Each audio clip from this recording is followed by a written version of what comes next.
Sa and Bimbi, the Rice Beam, Shaship, or maybe has officially launched sa kanila pong mga TikTok. Kung internet ay nagwawala sa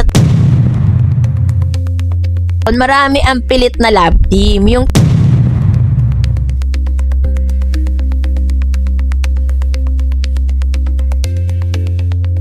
romantic comedy, film, or series, abay inihahanda na nga ba para kay Miss Raisa May Dizon and Mr. Bimbi Aquino Yap. So ano ang nakapaloob sa balitang ito? Yan ang ating pag-uusapan maya-maya lang. But before that, if you haven't subscribed yet to my YouTube channel, please don't forget to like, share, and subscribe at i-hit mo na rin ang notification bell for more showbiz updates. So ito na po yung isa sa pinakamagandang balita na nasagap natin dahil matapos po mag-trending at magpakilig ng paulit-ulit itong si Raisa May Dizon at Bimbi Aquino Yap sa TikTok. Siguro maaaring nakapanood din kayo ng ilan sa mga segment kanina Saturday, July 4, July 4, 2026, kung saan sila po ay meron pong eksena doon na parang nasa school sila at sila ay may love life sa school. O, diba? So, alam ko lahat po kayo napasaya dahil ang dami pong nag-post sa Facebook, sa TikTok, maging sa Reddit or Twitter na talagang nag-extend ng kanilang kasiyahan nung mapanood nila ang dalawang ito. So, ito na, mga kati at mga ka-TikTok, kung akala ninyo ay tapos na ang wild ride ng showbiz news ngayong 2026 matapos ang Mwamwa Chup Chup ni Bossing at Meme Vice, well, think again, bestie. Isang panibagong pasabog ang kasalukuyang sumasabog, lumiliyab at gumagawa ng tsunami sa kilig sa ating For You page or FYP. Literal na napawait what ang buong bansa noong June 28, 2026 nang mag-drop ang isang TikTok video na hindi lang basta trend. Ito ay naging isang ganap na pop culture phenomenon sa ganap or sino ang mga main character natin ngayon. Walang iba kundi ang dating aling maliit na si Itbulaga, Raisa May Dizon, na ngayon ay isa sa napakagandang dalaga na mind you, at ang bunso ng multimedia star na si Bimbi Aquino Yap na literal na giant beauty naman ngayon. Yes, you read it right, Raisa and Bimbi, the Rice Beam, Shaship, or maybe has officially launched sa kanila pong mga TikTok. Kung medyo huli ka sa balita dahil bisa ka mag-review para sa exam o tambay ka sa ibang algorithm, don't panic, I got you. Himay natin ang bawat frame, bawat tinginan, bawat comment, at kung bakit ang buong internet ay nagwawala sa tindi ng chemistry sa dalawang ito, Tara, let's, The TikTok that shake the Philippine timeline.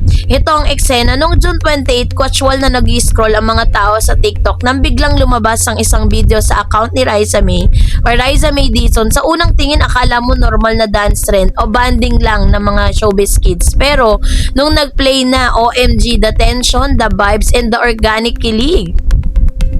Ang dalawa ay gumawa ng isang simpleng TikTok video na magkasama. Si Raisa looking extra fresh and stylish in her Gen Z fits at si Bimbi looking like a total opa with a towering highs. Na-realize nyo ba kung gaano katanggad ng batang ito ngayon?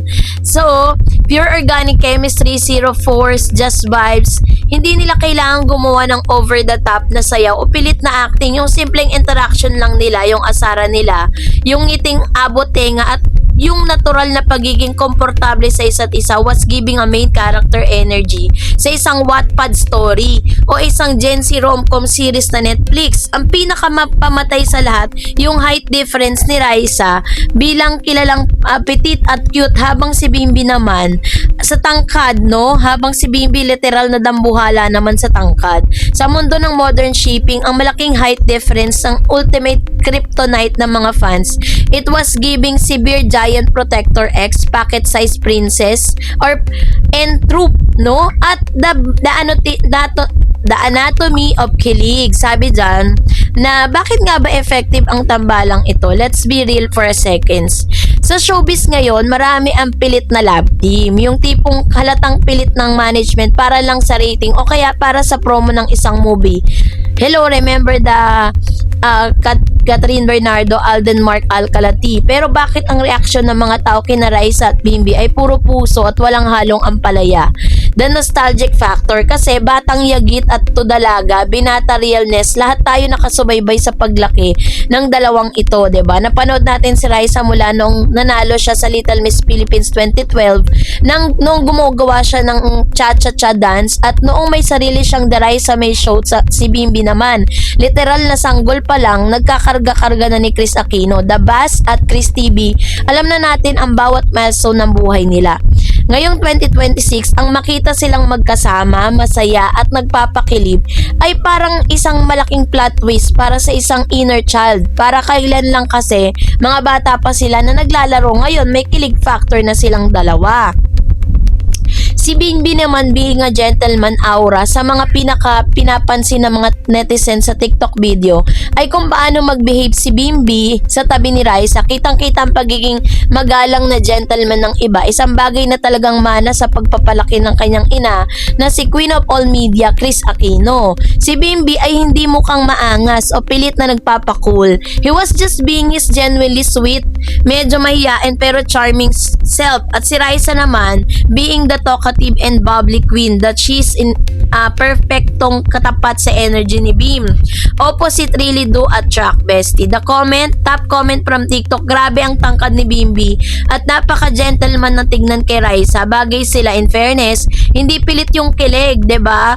Netizens' reaction sa pagpapawala ng Archie gaya ng inaasahan, hindi pinalagpas ng internet, no? Ang ganitong klase ng ginto. Pagka-post ang video, literal na nagkaroon ng traffic sa comment section ni Raisa. The Chris Aquino's approval. Maraming netizen ang agad na nagtag spiritually kay Miss K or Miss Chris Aquino. Kung napanood ito ni Chrissy, siguradong may mahabang caption na yan sa Instagram. Biro ng isang ex-user.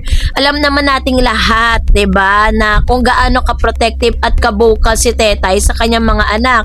Pero ang hula ng karamihan, magugustuhan ni Chrissy Raisa dahil napakabait, masipag at disenteng bata nito. At ano nga ba yung tinatawag na the bossing connection? Syempre, hindi mawawala yung joke tungkol kay bossing ni Vic.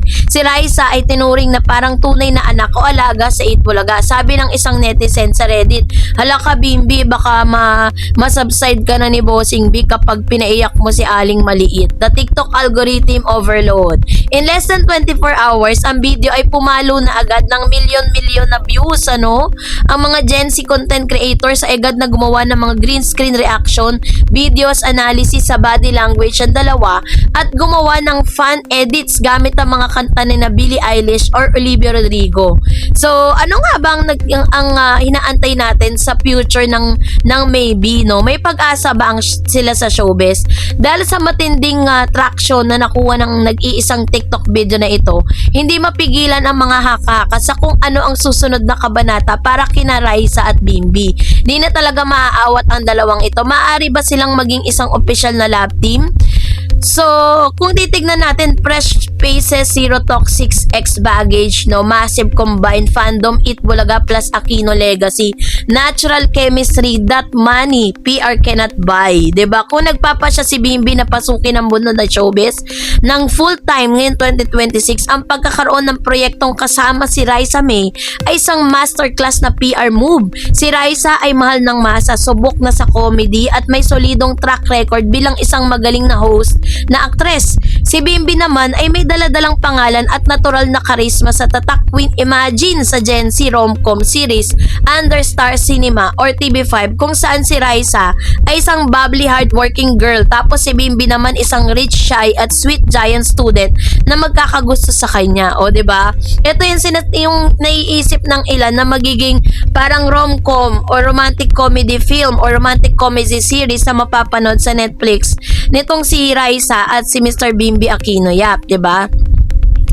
So, talagang sabi nga dyan, the rating would be insane.